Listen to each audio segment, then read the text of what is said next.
साथ संगत जी, प्यार से कहना धन निरंकार जी। आशा करती हूँ आप सभी बहुत अच्छे होंगे।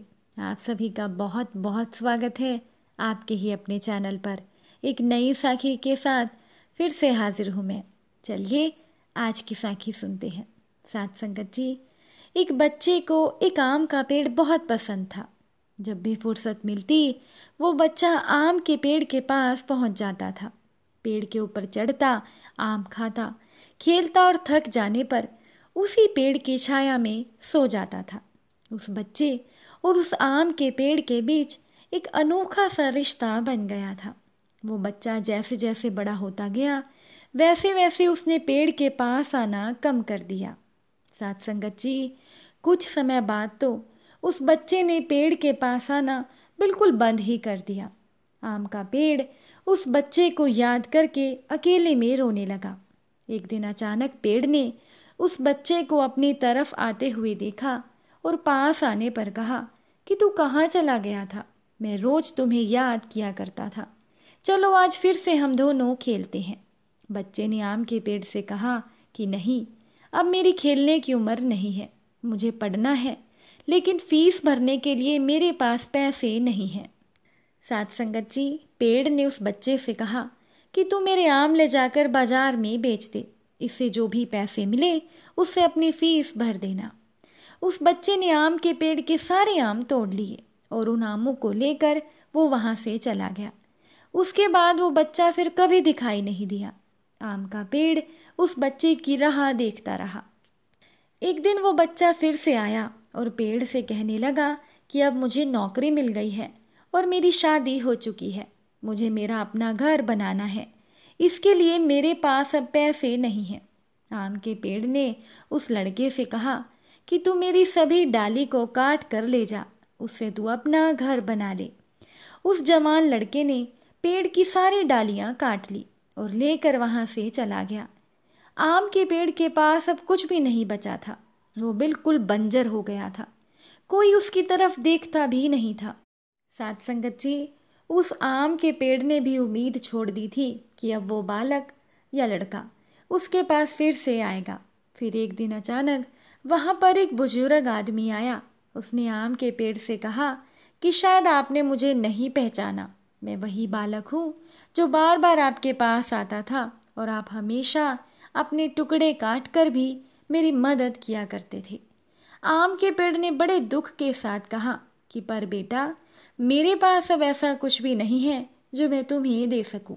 वृद्ध ने आंखों में आंसू लिए हुए उस पेड़ से कहा कि आज मैं आपसे कुछ लेने नहीं आया हूं, बल्कि आज तो मुझे आपके साथ जी भरकर खेलना है, आपकी गोद में सर रखकर सो जाना है। इतना कहकर वो बुजुर्ग आम के पेड़ से लिपट गया और आम के पेड़ की सूखी हुई डाली फिर से अंकुरित हो गई। वो आम का पेड़, साथ संगत जी, कोई और नहीं, हमारे माता पिता हैं। जब हम छोटे थे तो उनके साथ हमें खेलना बहुत अच्छा लगता था।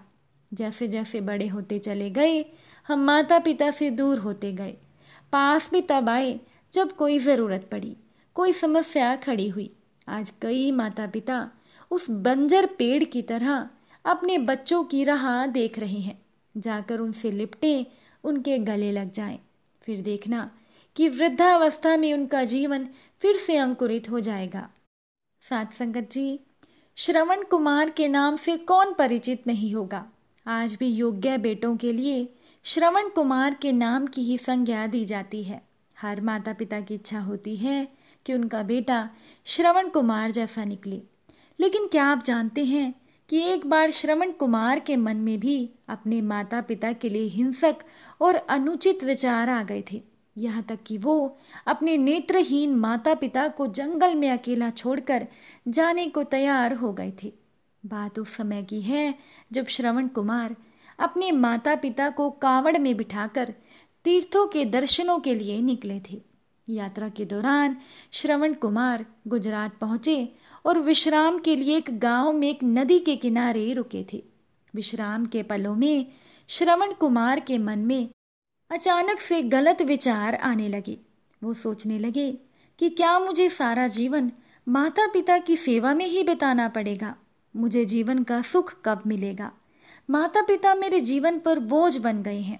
मुझे तुरंत ही उन्हें यहीं पर जंगल में छोड़कर अपना जीवन अपनी इच्छानुसार जीने के लिए निकल जाना चाहिए। ऐसा सोचकर श्रवण कुमार तुरंत अपने माता पिता के पास पहुंचे और उन्हें अपने विचारों से अवगत कराया। माता पिता ने श्रवण कुमार के फैसले पर पल भर विचार किया और तुरंत ही बिना विचलित हुए कहा कि बेटा, तुम बिल्कुल ठीक कह रहे हो। हम वृद्ध हो गए हैं और हम तुम पर बोझ बने हैं। हमारे लिए कब तक अपने जीवन के सुखों से दूर रहोगे? हमारी चिंता मत करो, हमारा आशीर्वाद हमेशा तुम्हारे साथ है। जाने से पहले बस एक काम कर दो, हमें नदी के पार छोड़ दो, हम वहीं पर अपना जीवन काट लेंगे। पिता की बात मानकर श्रवण कुमार उन्हें लेकर नदी पार करने लगे। नदी के बीच में पहुंचते ही श्रवण कुमार का मन बदलने लगा। श्रवण कुमार ने सोचा कि मैं ही तो अपने माता पिता का एकमात्र सहारा हूँ। मैं उन्हें अकेला इस जंगल में कैसे छोड़ सकता हूँ? माता पिता की सेवा में जीवन लगाकर ही मुझे जीवन का सच्चा संतोष मिलेगा। अपने विचारों में उलझते हुए श्रवण कुमार ने नदी पार करके कावड़ उतारी और माता पिता के चरण पकड़कर कहा कि मुझे माफ करें। मेरे मन में ना जाने कैसे अपवित्र विचारों का जन्म हो गया था। मैं आपके बिना जीवित नहीं रह सकता और मैं कभी भी आपको छोड़कर नहीं जाऊंगा। श्रवण कुमार की बात सुनकर माता पिता ने उसके सर पर हाथ फेरते हुए कहा कि बेटा, इसमें तुम्हारी कोई गलती नहीं। ये सारा प्रभाव उस भूमि की अपवित्रता का था। वो शापित भूमि थी। वहां के अशुद्ध प्रभाव से ही तुम्हारे मन में कुविचार उत्पन्न हुए थे। पर हम तो तुम्हारा मन जानते हैं, इसीलिए हमने तुम्हें नदी पार कराने को कहा। और ये तपस्वियों के चरणों के स्पर्श से पावन हुई भूमि है। यहाँ आते ही तुम्हारा मन वापस से निर्मल हो गया। साथ संगत जी, माता पिता से श्रवण कुमार को भूमि की अपवित्रता के प्रभाव का ज्ञान हुआ और उनके मन से ग्लानि भाव चला गया।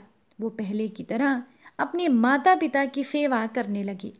साथ संगत जी, हमें भी श्रवण कुमार की तरह अपने माता पिता की सेवा करनी चाहिए और वृद्धावस्था में भी अपने माता पिता को कभी भी अकेला नहीं छोड़ना चाहिए। साथ संगत जी, उम्मीद करती हूँ कि साखी आपको अच्छी लगी होगी।